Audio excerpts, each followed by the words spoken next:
In this video, I want to briefly speak about the so-called cost of living crisis, and I will do so in the following way. As it stands today in this country of ours, there is a lack of housing for a growing population. The price of petrol and diesel is crippling motorists. The price of food is steadily rising. Lumber, concrete and steel, and other building materials have risen sharply in cost. The price of fuel to heat one's home is extortionate, and attempts have been made to ban turf cutting.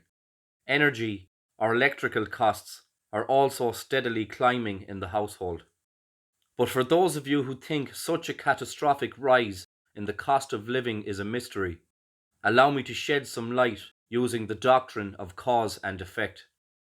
Firstly, if you happen to be one of the thousands of environmentalists who succumbed to the words of Greta Thunberg and marched the streets to voice your concern for the planet, I hope you are suffering through this crisis.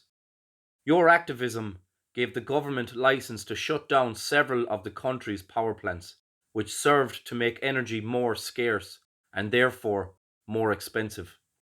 Your stupidity gave the government license to litter our landscape with gigantic wind turbines, which are incapable of sustaining our energy requirements, leading to regular blackouts. Your virtue signalling gave government license to raise the cost of petrol and diesel through taxes in order to force motorists to buy electric vehicles, with carpooling being suggested as a possible solution to mitigate against pollution.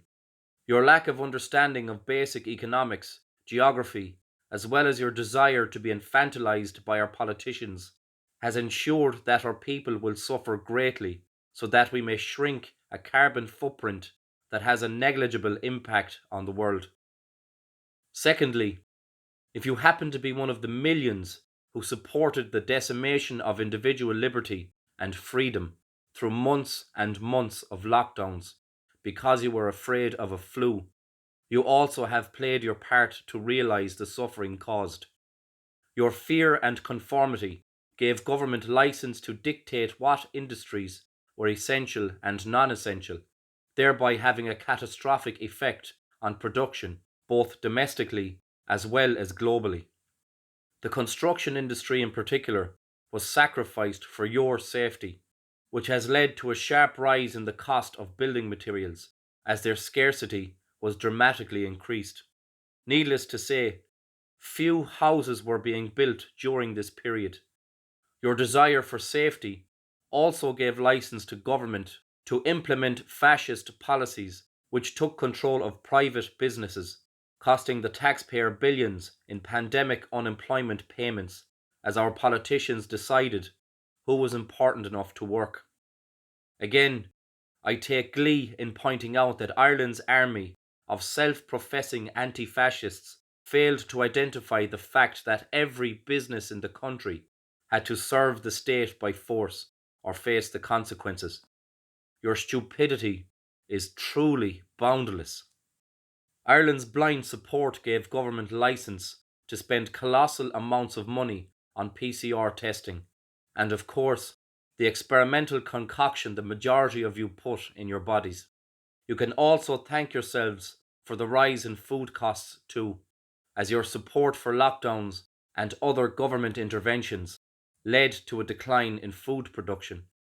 Needless to say, if the chemicals you volunteered to take allows you to have children, or indeed doesn't kill the children you sacrificed to save Granny, said children will be paying back the tens of billions of euros spent on the government babysitting you, and they will be paying it back for decades.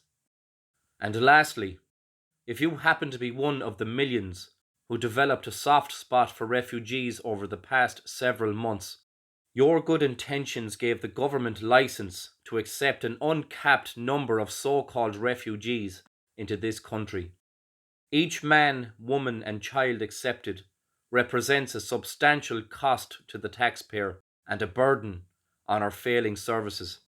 The government have spent an untold amount of money making deals with hotels, hostels and other sources of accommodation in order to house these people. And in fact, So dire is our problem with accommodation in this country that government is making moves to forcefully acquire private property in order to avoid coming across as foolish as they attempt to house the world. And while I have immense pity for those fleeing war, or even your average economic migrant seeking a better life, our system is designed to financially rape the taxpayer in order to help make our guests comfortable. In closing, I want to say the following. The vast majority of people in this country have been utterly infantilized. They beg to be slaves. And of course, the problem with such a dysfunctional and embarrassing mindset is that our politicians stand ready to take up the role of master. I have to ask myself, what is the point of recording history if we will forever ignore it? But I suppose the lessons you fail to learn through education will eventually be learned through the experience of suffering. There is any amount of literature available to read in order to educate oneself on matters of economics, immigration, social issues, and so forth. Yet you put your trust in corrupt fools who have destroyed our institutions through sheer arrogance and monumental stupidity. And as much as I resent sharing this beautiful country with many of you, there is a dark side of me that is enjoying the pain and suffering that you now endure. I say such things because I think you deserve the consequences of your bad ideas, so that you may learn from them.